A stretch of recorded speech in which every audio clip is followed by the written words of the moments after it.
Welcome to the Deep Dive. This is where we take, different source materials, articles, research, sometimes personal stories, and really pull out the core insights for you. And today, we have something quite compelling. It's a deep dive into a very personal narrative, actually from a YouTube transcript.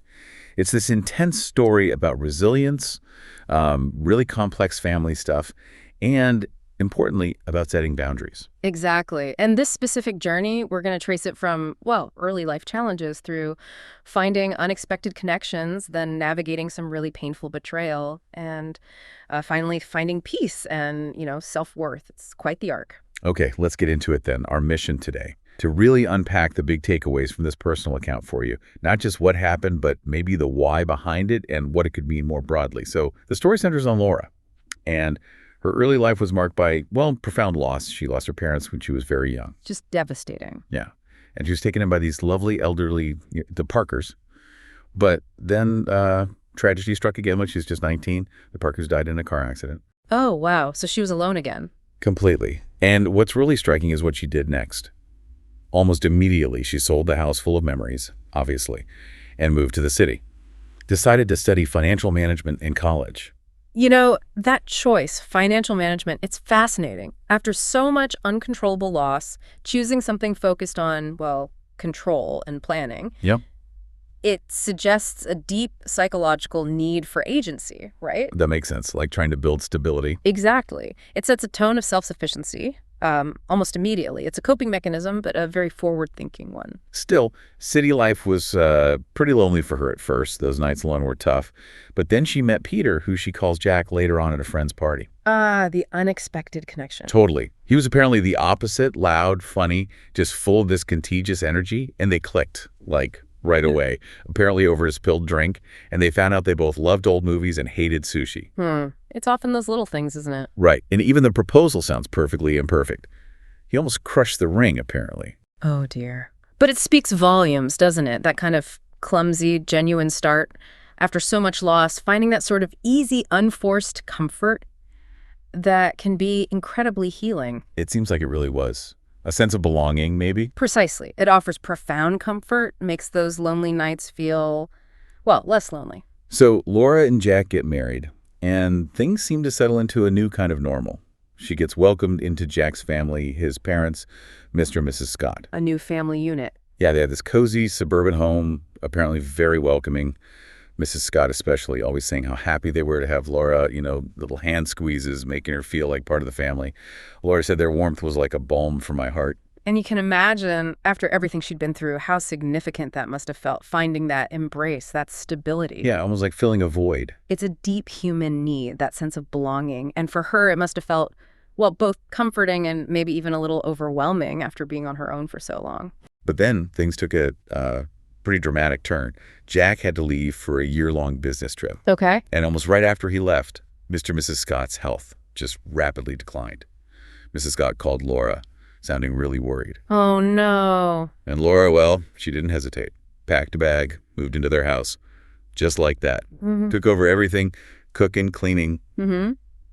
She even read Mr. Scott's favorite books to him when he got too weak. Wow. That's immense. That's not just physical work. That's huge emotional labor, too. Absolutely. Anticipating needs, managing their stress, providing comfort. It's a massive undertaking. And it really raises that question for you, doesn't it? What does it truly mean to show up for family in crisis? And it got harder. The financial strain started showing. Mrs. Scott, sounding really nervous, asked Laura if she'd consider renting out her city apartment to help cover their bills. A big ask. Huge. Yeah. But Laura's response was immediate. Of course, Mrs. Scott. I'll take care of it right away. Yeah. No hesitation. Just jumped right in. Yep. And she did it. Rented it out, sent them the money every month, plus extra from her own pocket, all while dealing with what she called a nightmare commute back to her job in the city. That's a massive sacrifice. She kept telling herself, family sticks together no matter what. But she also mentioned lying awake at night, feeling like the weight of the world was on my shoulders. And that mantra, family sticks together, it highlights this powerful loyalty bind, doesn't it? It's admirable, of course, but it can also lead someone to, sacrifice their own needs almost completely. Yeah, it sounds like she was really feeling that weight. It's a really delicate balance, that line between genuine care and, frankly, an unsustainable burden. So just when things seemed like they couldn't get more complicated, Lauren arrived, Lauren. Okay, who's Lauren? Mrs. Scott's daughter. From her first marriage, Laura described her arrival as like a cold wind sneaking in under the door. Just immediately changed the whole feeling in the house. A new dynamic enters the picture. And apparently, Jack had mentioned before that Lauren had a strained relationship with her parents, but this felt different. Yeah, you see this often. One person comes in, especially someone with maybe some pre-existing conflict, and it just destabilizes everything, reveals all the underlying tensions. And Lauren didn't exactly try to smooth things over. She made it clear right away she wasn't there to playmate or cook. Oh, boy. She'd order takeout, but just for herself and her mom. Left messes everywhere for Laura to clean up. Just blatant disrespect. Wow. That's not just unhelpful, it's actively undermining, isn't it? It's this insidious way of chipping away at Laura's place in that home, despite everything she's doing. Totally. Laura was trying to keep the peace, for Mr. and Mrs. Scott. Of course. Yeah. That passive-aggressive stuff is incredibly draining and makes you constantly second-guess yourself. And then Mr. Scott, who was getting weaker, he actually pulled Laura aside at one point, whispered to her, "Laura, you need to watch out for Lauren. She's not a good person." Wow. A warning from him. Yeah. Laura promised she'd be careful, but wasn't really sure what he meant. But soon after, she noticed a big shift in Mrs. Scott. How so? Her smiles faded, her words got colder. Laura felt like Lauren was whispering things to her mother at night, kind of turning her against Laura. The triangulation. It's a classic, unfortunately. One person driving a wedge, eroding trust, isolating someone. It's awful to witness, let alone experience. That shift from warmth to coldness must have been deeply unsettling for Laura. Especially after feeling so welcomed initially.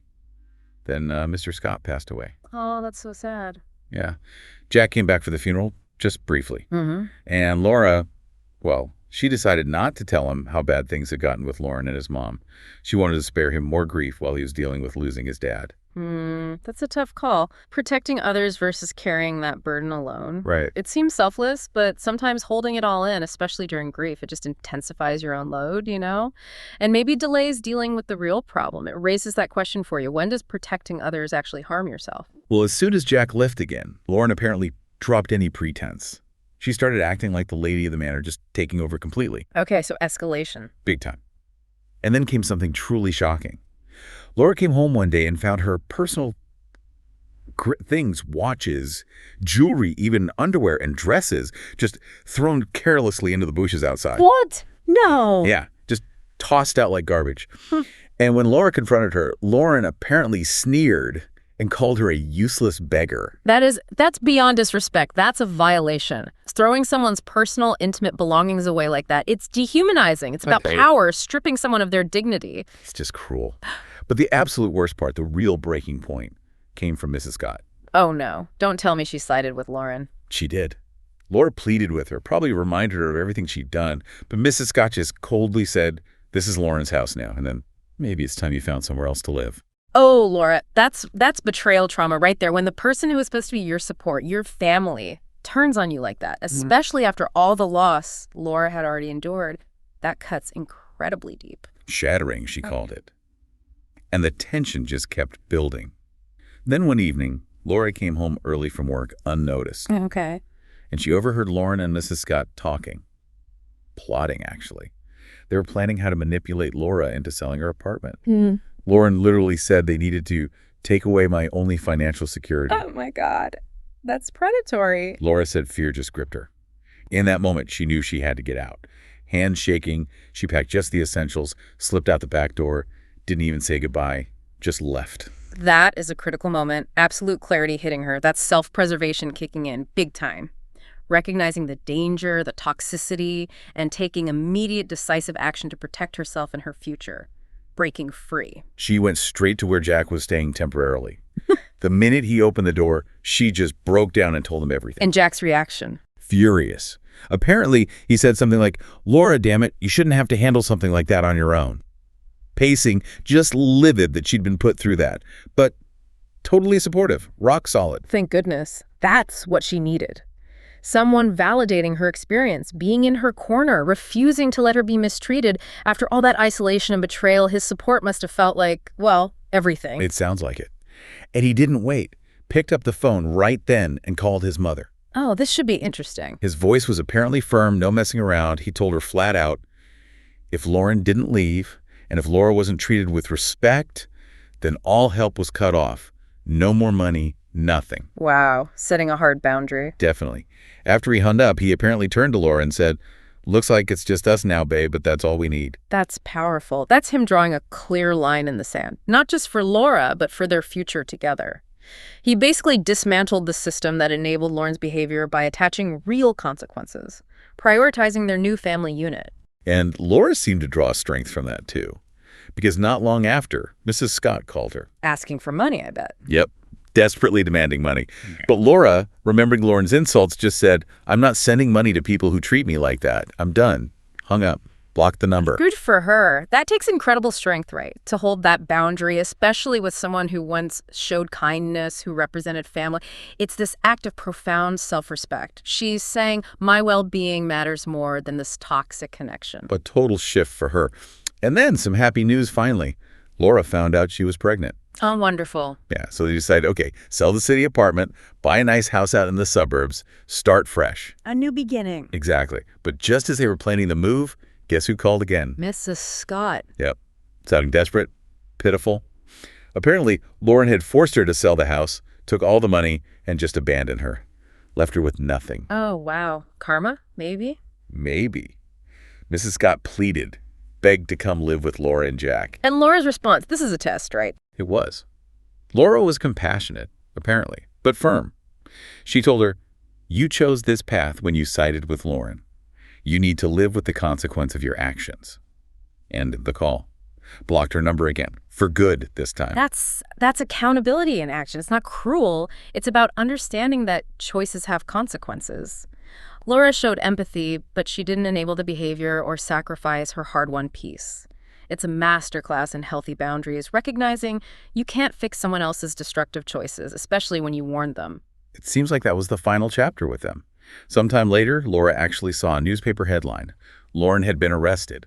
Massive fraud scheme. Whoa, really? Yep. Laura felt, shocked, but also maybe a little bit of justice served. They heard later that Mrs. Scott ended up in a tiny apartment working 2 jobs, struggling because Lauren had left her in debt. A stark contrast. Absolutely.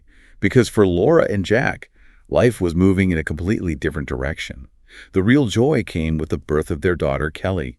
Laura said Kelly's arrival just healed those old wounds, filled everything with new love, created their own happy family story. What a journey. It really comes full circle, doesn't it? It's such a powerful testament to resilience, facing just incredible adversity, but meeting it with strength, setting those crucial boundaries, and actively building a fulfilling life on her own terms.